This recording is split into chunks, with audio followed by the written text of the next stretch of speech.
I want to take the opportunity to sit down with Ron here and go through a brief overview of our new, for this year, PRI non-manual techniques workshop. This workshop came about as a result of all of you giving feedback as far as that you would like more time to spend in courses on techniques. And it's really hard in those primary courses, I'm sure you guys understand, to get through all the context in those courses, as well as get a lot of lab time. And so a lot of people go home and really, maybe don't fully understand the techniques, or they want more depth on the techniques. And, why does this technique in position of, that it is, or why did you do this step before this step, or what's the importance of, turning that foot out while you do this technique and not on this one. And so we put together this workshop. It's a 2-day workshop. We're offering it once this year in June here in Lincoln. And we really want the opportunity to give back to any of the attendees that want to come, the opportunity to learn all the intricacies and kind of the small, fine details that all of the PRI techniques have embedded in them. From the very beginning, there was a lot of underlying things embedded into these techniques, and Ron has a manual pulled out here that kind of has an algorithmic flow with arrows and dashes that starts with position, followed by an action, followed by an end result, and what should happen with these techniques. And so we have some history that goes back, 30 some years with many of these techniques. And then we have some newer techniques. And so on our website, we have the description and the whole full course objectives, and we'll get into myokinematic restoration, pelvis restoration, postural restoration techniques, as well as some integration techniques, and just some key concepts that kind of spread throughout techniques, with reference centers and positioning, and why, you go from positioning that starts with supine with one muscle group versus side lying in another muscle group. Why do those CDs really lay out the way that they do?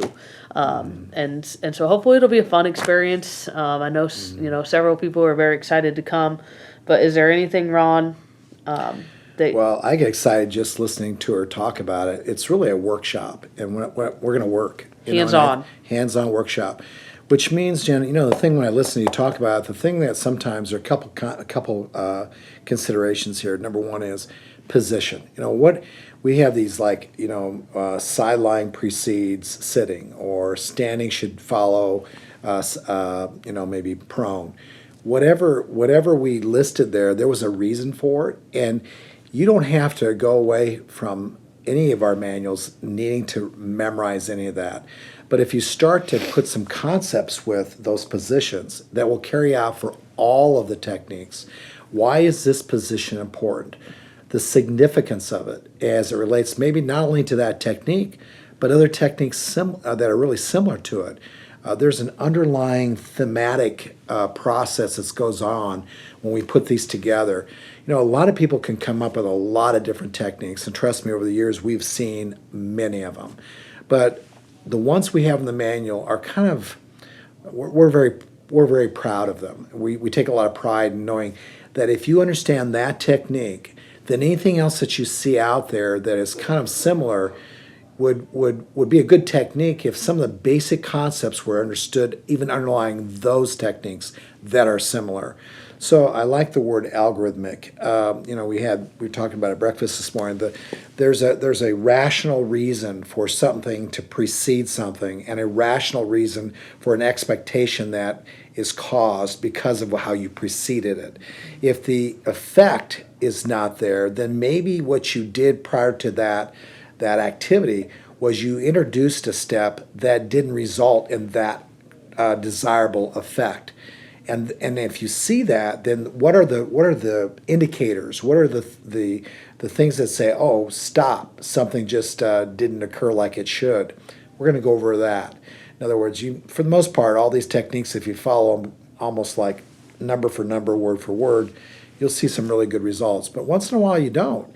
And it's an indicator that maybe you're doing the technique correctly, and maybe you're following it just the way it's supposed to be done, but you got them in a position, or you picked a technique that they're not ready for.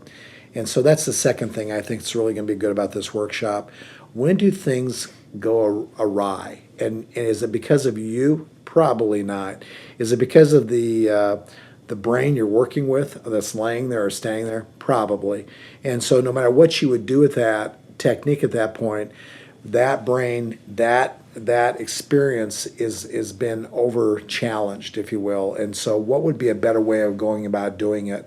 What technique could you pick that you'd want to put together now? And then we could go to the reference material and say, oh, you mean that one? That's the reason for that one.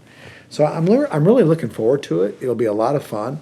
And I appreciate you bringing it to their attention, because we're only going to do it once this year. Yeah. If it goes well, we'll do it more often. But honestly, it's going to be one of my favorite weekends. And when is it? I think it's June 1st and 2nd of 2018. So coming up here in a few months.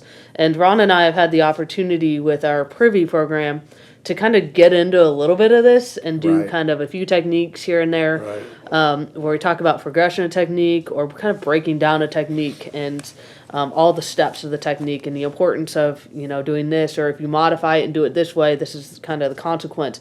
And that's just a little bit, of a teaser for us anyhow of what these 2 days are going to be like. And like you said, it's going to be a workshop. It'll be very little materials that you actually get, as far as it's not going to be a thick Myokin manual, but you'll get a lot of hands-on demonstration, application workshop over a 2-day period. So if that's something that interests you, definitely be sure to check it out.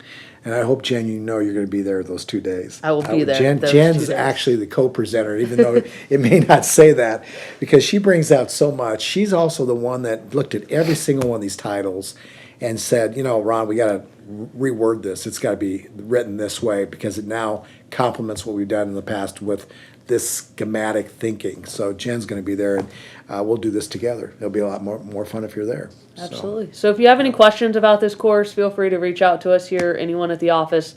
Definitely let us know if you'd like to sign up. The sign up is on our website, or give us a call.